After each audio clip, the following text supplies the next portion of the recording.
ভারতের পক্ষ নেওয়া একজন মানুষ হিসাবে কথা বলছেন।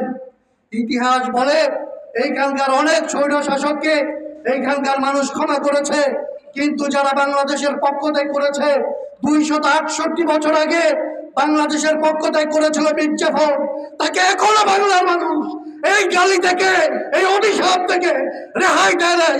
আপনি বাংলাদেশের পক্ষ ত্যাগ করলে বাংলাদেশের মানুষ আপনাকে মীর জাফরের কাটায় আপনার নাম লিখবে এবং ভবিষ্যৎ মীর জাফর হিসেবে আপনার নাম বাংলার ইতিহাসে লেখা থাকবে। আমরা পরিষ্কার করে বলতে চাই, বাংলাদেশের পক্ষ নিয়ে, বাংলাদেশের পক্ষ নিয়ে, বাংলাদেশের স্বার্থ নিয়ে, বাংলাদেশের জন্য কানেক্টিভিটি দরকার, বাংলাদেশের জন্য ট্রানজিট দরকার। সেই ট্রানজিট, সেই কানেক্টিভিটি ভারতের সাথে সমতার ভিত্তিতে, এশিয়ার সাথে সমতার ভিত্তিতে, দক্ষিণ এশিয়ার সাথে সার্কের ভিত্তিতে আমরা অবশ্যই চাই। কিন্তু ভারতের স্বার্থে বাংলাদেশের ভূমি এমনভাবে আমরা আপনাকে ব্যবহার করতে দিতে চাই না যাতে বাংলাদেশের জনগণ, বাংলাদেশের সম্পত্তি, বাংলাদেশের সীমানা অন্য কারো আক্রমণের, অন্য কারো স্ট্র্যাটেজিক এনিমির খাতায়, অন্য কারো শত্রুর খাতায় বাংলাদেশের ভূখণ্ড ভারতের একটা স্ট্র্যাটেজিক মিত্র হিসাবে অন্তর্ভুক্ত হতে পারে। এই ক্ষমতা আপনাকে কেউ দেয় নাই, এই ক্ষমতা আপনার নাই। বাংলাদেশের ভেতরে যা কিছু আপনি করেন বাংলাদেশের মানুষ আপনাকে তারপরে আগেও বলেছি যে ক্ষমা করতে পারে।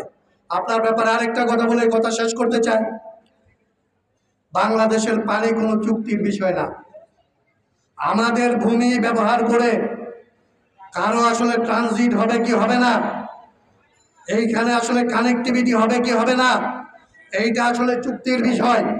কিন্তু পানি এটা ভৌগোলিক এবং প্রাকৃতিক অধিকারের বিষয়, এবং নদীর পানি নদীর নিজের অধিকারের বিষয়। আপনার সুপ্রিম কোর্ট, আপনার হাইকোর্ট বাংলাদেশের নদীকে জীবন্ত সত্তা হিসাবে রায় দিয়েছে।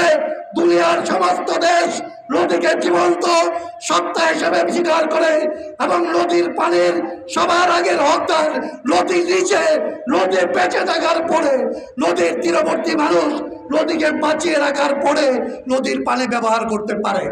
নদীর পানি ব্যবহার করার জন্য নদীকে হারাহারি বেঁধে ফেলা, নদীকে বেঁধে নদীকে মেরে ফেলার অধিকার কোনো রাষ্ট্র, কোনো দেশ কোনোভাবেই এই অধিকার আসলে ধারণ করে না।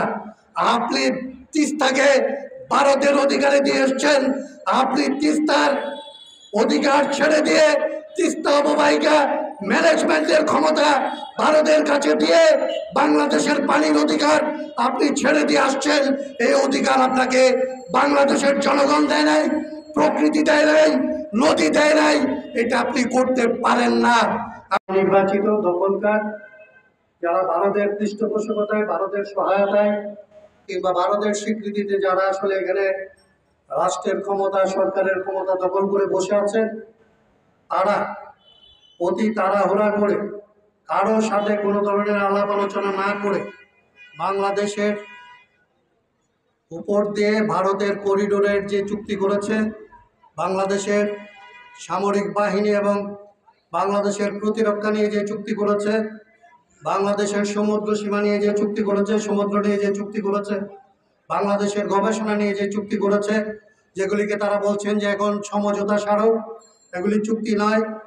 আর প্রেক্ষিতে গণতন্ত্র মঞ্চ তার যে উদ্বেগের কথা, তার যে উদ্বিগ্নতার কথা, তার যে পরিস্থিতির কথা, সেটা আমরা আগে জানিয়েছি। সংগ্রামী সাথী বন্ধুগণ, গণতন্ত্র মঞ্চের পাশাপাশি বাংলাদেশের আওয়ামী লীগের বাইরে যত রাজনৈতিক দল আছে তারা প্রত্যেকে তাদের জায়গা থেকে এই সমস্ত সমঝোতার নামে ভারতের সাথে এইখানকার নিরাপত্তা বিরোধী, এইখানকার পরিস্থিতি, স্বাধীনতা, সার্বভৌমত্ব বিরোধী যে চুক্তি কিংবা যে সমঝোতা স্মারক হয়েছে তার প্রতিবাদে অন্যরাও কথা বলছেন।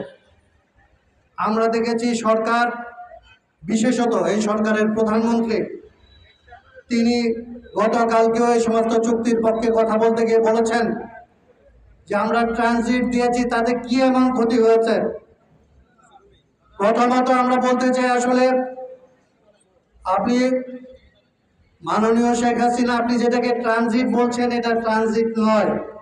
আপনি মিথ্যাচার করছেন। আপনি ভারতকে করিডোর দিয়েছেন।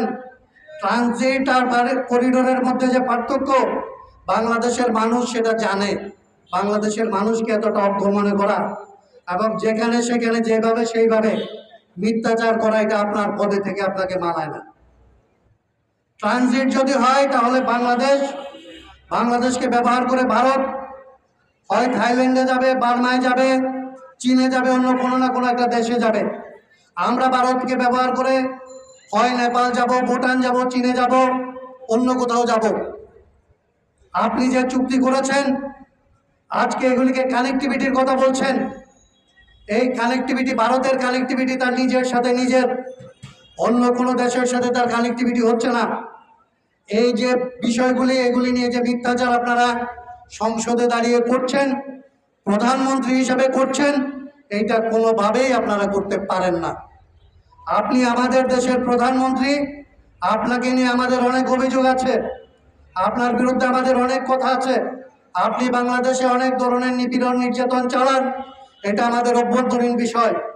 বাংলাদেশের মানুষ আপনার এই নিপীড়নের জন্য হলেও একদিন ক্ষমা করতে পারে, একদিন আপনাকে আবার ক্ষমতায় আনতেও পারে।